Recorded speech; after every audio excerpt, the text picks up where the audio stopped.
Welcome back to Simply Green Radio here on News Radio 1180 WHAM. Simply Green Radio is brought to you by Simply Green Energy and Mr. Rooter Plumbing. Again, a website we can give out, folks, mysimplygreenenergy.com, mysimplygreenenergy.com.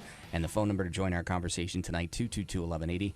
Again, that number, 222-1180. Time is limited, so I'll let you get right back into, we were having a discussion while we were off the air, and I think maybe that's probably what's going to dominate the topic as we round out the show here. Go ahead. Absolutely, Brandon. It's Mike was talking to us all about these carbon credits, and that's something that I'm not even that familiar with, Mike. So why don't we share that information a little bit with our listeners?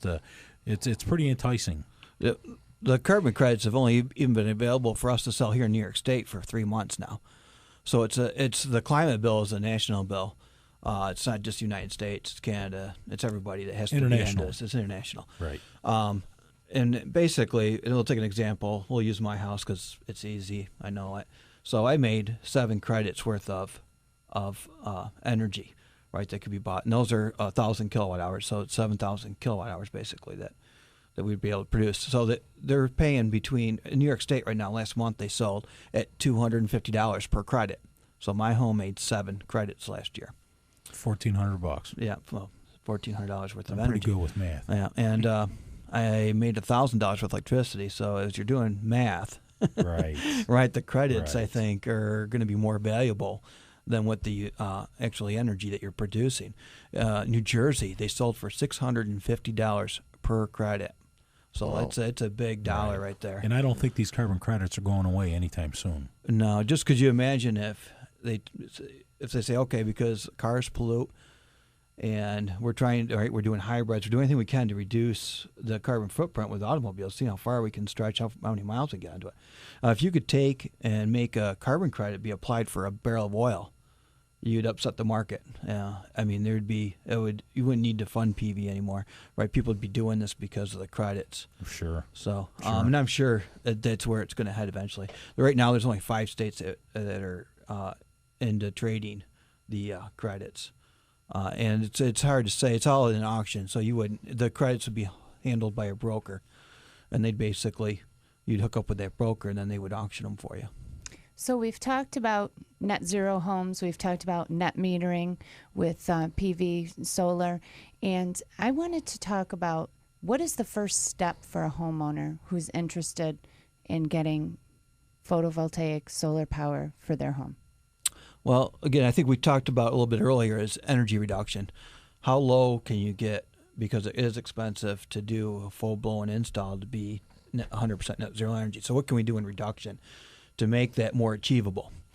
And then once you've got that down to where it's achievable, doing a site survey and finding exactly how much energy is available at your location and using the current data at your location to be able to do a shading analysis and say, okay, I can make this much energy with this size system at your location. Now, you've done a site survey at my home. Correct. In Webster. And so can you explain what that process is to our listeners if they're interested in getting started with this kind of a project this year? Yeah, somebody comes out and does a site survey. They're going to bring a shading tool with them, whether it be the Pathfinder, isometric. And these are actually sit down and they'll take pictures, and they'll load these pictures into the computer, and they'll actually take the data from the nearest weather station. The programs automatically do that for you. So you got 100 years worth of data. And that's how they determine how much energy is available. Here in Rochester, we're average about 3.9 hours of sunlight on average day over the course of the year. And one of the people say, well, because it's cloudy a lot, so solar's not going to work. And it works if you could go into vpsupply.com, and we have several systems that you can look at live data. Right, every day you can look and see what's going on. So yeah, cloudy you can actually see what the system is producing live. Yeah, so you could go on a cloudy day and look in there and say, "Wow, it's making energy. It's raining today, and we made electricity. That is awesome." And your house is on that website. Yeah, my house is on Mike? on that site as well. Exactly. Yep. So it's really interesting stuff. And like you said, here in good old Rochester, where the sun doesn't shine every day, you're still making power. Yeah, and you go to Arizona, and you go, wow, look at Arizona's got all that sunlight. Man, could we just capitalize on that? We'd be excellent. But what they don't have, and we do have, is rain.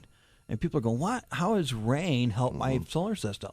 Well, Arizona gets a lot of dust buildup. And you know what? Dust is a solid component, and sunlight doesn't get through the dust. So they have to get the dust off their panels. We don't have that problem. You go look at my panels; they're nice and clean. All this rain we've had, I mean.